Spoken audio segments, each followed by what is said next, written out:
బాగుంది. ఎందుకని జగన్ పరిపాలన బాగుందని? ఎందుకంటే బాగా డబ్బులు వేస్తున్నాయి అందుకు. నీ మళ్ళీ ఎవరు వస్తే బాగుండు?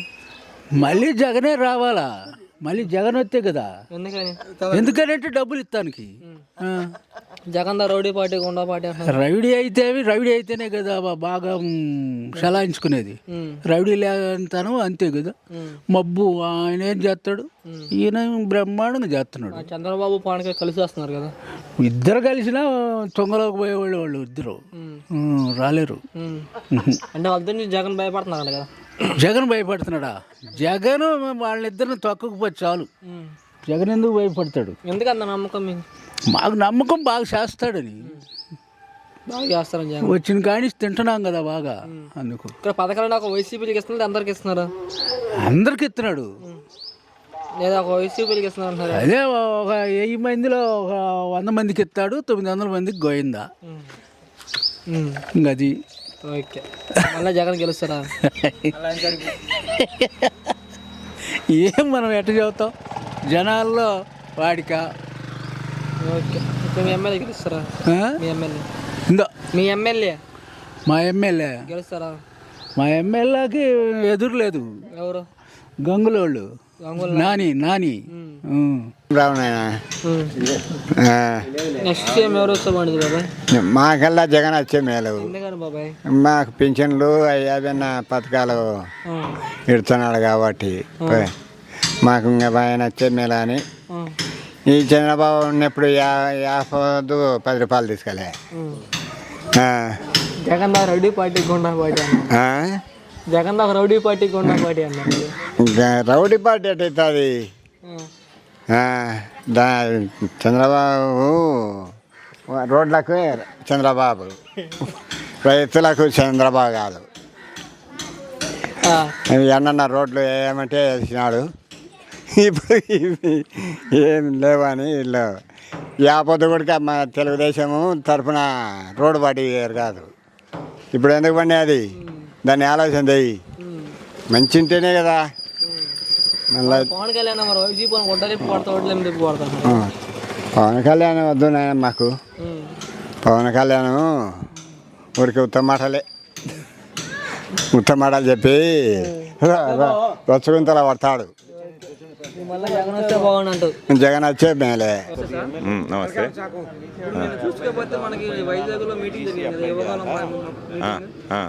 అయితే అక్కడ జగన్ వల్ల వాళ్ళ మహిళలు కిడ్నాప్ అయ్యారని పవన్ మరోసారి సభలు మళ్ళీ అంతమంది 10 మంది అన్నారు కదా. అభిప్రాయం వాలంటీర్లు ప్రతి ఇంటికి పోయి పింఛన్ ఇస్తున్నారు ముస్లింలకు. కానీ ఇట్లాంటివన్నీ జీర్ణించలేక కడుపు మంటమండి ఏదో ఆయన తోచినట్టు మాట్లాడుతున్నాడు. ఆయన మాటలకు అర్థమే లేదు అసలు. వాలంటీర్లు అందరూ సక్రమంగా పనిచేస్తున్నారు. వాళ్ళు ప్రతి ఇంటికి ప్రతి కుటుంబానికి చేరువై అన్న తమ్ముడు అక్క చెల్లిలాగా ఉన్నారు. ఆయన మాటలకు అర్థం లేదు. ఆయన ఇట్లా అనడం పద్ధతి కూడా కాదు. అంత పెద్ద నాయకుడు అంత చిన్న వాలంటీర్లు వాళ్ళు ఏదో 5,000 సేవ పార్టీకి సేవ చేస్తున్నారు కానీ అంతేగాని వాళ్ళు ప్రజలకు సేవ చేస్తున్నారు. దాని మధ్యన అనుసంధానమైనారు పార్టీకి ప్రజలకు మధ్యన. వాళ్ళు ఒక కుటుంబంలా కలిసిపోయినారు. అట్లాంటిలో ఇట్లా అనడం పద్ధతి కాదు. ఆయన విజ్ఞతగా వదిలేస్తున్నాం. ఇట్లా అన్ని అవలయ మాటలు మాట్లాడకూడదు.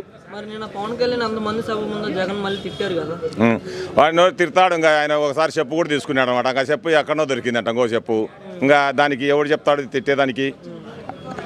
మరి అందుకే నారా లోకేష్ కూడా యువకుల శాఖ పాదయాత్ర దాంట్లో నారా లోకేష్ గారు ఇన్స్ట్రక్షన్ చెప్తున్నారు. ఎవరు? నారా లోకేష్ గారు కూడా తిడతారా? ప్రతిపక్ష పార్టీ వాళ్ళకు నోటికి అదుపు లేదు. వాళ్ళు ఏదన్నా సబ్జెక్ట్ మీద అభివృద్ధి మీద మాట్లాడాలి కానీ ఊరికే తిట్టుకుంటా పోయేది కాదు కదా. నేను ప్రజలకు ఇది చేస్తానని చెప్పాలా. జగన్మోహన్ రెడ్డి గారు ప్రతిదీ ప్రజల గుండెల్లో ఉండారు, ఆంధ్రప్రదేశ్ గుండెల్లో. ఇంకా వాళ్ళు అది జీర్ణించుకోలేక తిట్టడం కాదు. నీవు ఇది పని చేయలేదు, నీవు హామీ ఇచ్చినావు, ఈ పని ఎప్పుడు చేస్తావని అడగాల. అంతేగాని ఊరికి నోటికి వచ్చినట్టు తిట్టే అవన్నీ కాదనమాట పద్ధతి. అది రాజకీయంలో ఒక హుందాతనం అనేది ఉండాలి. తిట్టడం ఎవరైనా తిడతారు కానీ ప్రజలకు అది ఉపయోగమా తిట్టడం చెప్పు? నాకు తెలియక అడుగుతా. ప్రజలకు ఏం ఉపయోగమే? తిడితే ఎవరికి ఒక ఎంటర్టైన్మెంట్ ఏదన్నా. ఒకసారి వింటారు, 2 సార్లు వింటారు, ఇంకా 3వ సారి పిచ్చినా కొడుకుంటారు. పిచ్చి కుక్కను కొట్టినట్టు కొడతారు. ఇంకా మరి చంద్రబాబు అంటున్నారు ఇది పూల హామీలు ఇస్తున్నారు. జగన్ మహిళలకు బస్సు ఫ్రీ, గ్యాస్ ఫ్రీ అంటున్నారు. మరి జగన్ తిట్టారు కదా, మరి మీరేమంటారు? జగన్ బస్సు ఫ్రీ మహిళలకు, చంద్రబాబు బస్సు ఫ్రీ, మహిళలకి ఛార్జీలు అన్ని ఫ్రీ అన్నారు కదా. మరి అన్ని పూల హామీలను జగన్ తిడుతున్నారు కదా. జగన్ తిడుతున్నాడు మనం ఇచ్చే హామీలా మనం ఇచ్చే హామీలు అన్ని ఫుల్ హామీలు, నేను ఇస్తాను బస్ ఫ్రీ ఛార్జీలు మనము అన్ని హామీలు ఇచ్చినాం. ఆయన ఒక బస్సు ఫ్రీ అనేది ఒకటి, ఆ బస్సు ఫ్రీ అనేది మన వాళ్ళు అంటున్నారు కదా చంద్రబాబు గారు. గ్యాస్ ఫ్రీ బస్ ఫ్రీ అంటున్నారు కదా. పోయినసారి కూడా గ్యాస్కు 100 రూపాయలు సబ్సిడీ ఇచ్చినాడా? బస్సుకు కూడా ఇప్పుడు చెప్తాడు, ఆయన చేయడు.